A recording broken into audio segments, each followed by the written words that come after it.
എടാ, ഈ ഒരു അവസ്ഥ നമ്മുടെ സ്വന്തം അമ്മയ്ക്കാണ് വരുന്നതെന്നുണ്ടെങ്കിൽ നമുക്ക് സഹിക്കാൻ പറ്റുമോ? കഴിഞ്ഞ 72 വർഷമായിട്ട് ഈ ആന്റി ഇരുന്ന് നരങ്ങിയാണ് സ്വന്തം വീട്ടിൽ പോകുന്നതും തിരിച്ച് വരുന്നത്. മാറി മാറി പറഞ്ഞ ഓരോ ഗവൺമെന്റിന്റെ ഒരു സാധാ മെമ്പർ വിചാരിച്ചാൽ മാത്രം മതി ഈ ഒരു പാവത്തിന് ഒരു വീട് വെച്ച് കൊടുക്കാനും ഒരു വഴി റെഡിയായി കൊടുക്കാൻ. എന്നാൽ ഇവരാരും ഇങ്ങോട്ട് തിരിഞ്ഞു പോലും നോക്കിയിട്ടില്ല. എന്നാൽ കഴിഞ്ഞ ഒരു 1.5 വർഷം കൊണ്ട് ഒരു വലിയൊരു പാറ തന്നെ എന്റെ അപ്പൻ സ്വന്തമായിട്ട് പൊട്ടിച്ച് മാറ്റി ഇവർക്ക് വേണ്ടി ഒരു വഴി റെഡിയായി കൊണ്ട് നിൽക്കുകയാണ്. ഞാൻ പലപ്പോഴും അച്ഛൻ്റെ കൂടെ സഹായത്തിന് വേണ്ടി ചെന്ന് നിൽക്കുമ്പോൾ ഞാൻ അച്ഛൻ്റെ അടുത്ത് ഒരു കാര്യം ഞാൻ ചോദിക്കും, അച്ഛൻ്റെ ഈ ഒരു അവസ്ഥ വെച്ചിട്ട് ഇത് ചെയ്യണോ വേണ്ടിയോ എന്ന്. കാരണം എന്ന് വെച്ച് കഴിഞ്ഞാൽ എൻ്റെ അച്ഛൻ ഒരു കിഡ്നി പേഷ്യൻ്റാണ്.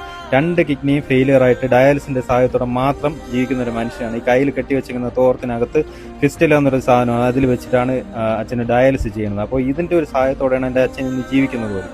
അപ്പം ഈ ഒരു മനുഷ്യൻ ചെയ്യുന്ന ഒരു സഹായം പോലും സ്വന്തം നാട്ടുകാർ പോലും ചെയ്യുന്നില്ല എന്ന് ആലോചിക്കുമ്പോൾ ഭയങ്കര വിഷമമുണ്ട്. ഈ ഒരു വഴി നമ്മൾ പകുതി മുക്കാലും റെഡിയാക്കി മുന്നോട്ട് പോയപ്പോഴേക്കും ഏകദേശം ഒരു 100 മീറ്ററേ ഉള്ളൂ ഇനി ഈ ഒരു ആന്റിയുടെ വീട്ടിലേക്ക് പോകാനായിട്ട്. അതിനിടയ്ക്ക് വലിയൊരു തടസ്സം വന്നിട്ടുണ്ട്. ഒരാൾ ഇത് ചെയ്യാൻ സമ്മതിക്കാത്ത രീതിയിൽ നല്ല രീതിയിൽ പ്രശ്നം ഉണ്ടാക്കി നിൽക്കുന്നുണ്ട്.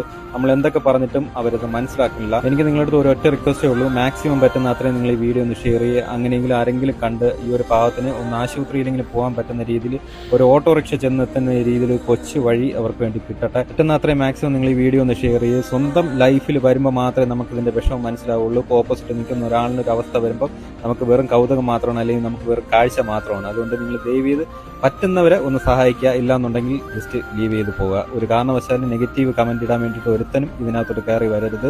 ഒരാളിന്റെ ലൈഫാണ്. ഒരു കാരണവശാലും ഇതിലൊരു തമാശ ഉണ്ടാക്കാൻ വേണ്ടി നിൽക്കരുത്. ഒരു റിക്വസ്റ്റ് മാത്രമാണ്. മാക്സിമം പറ്റുന്ന അത്രയും ഈ വീഡിയോ ഒന്ന് ഷെയർ ചെയ്യുക കേട്ടോ.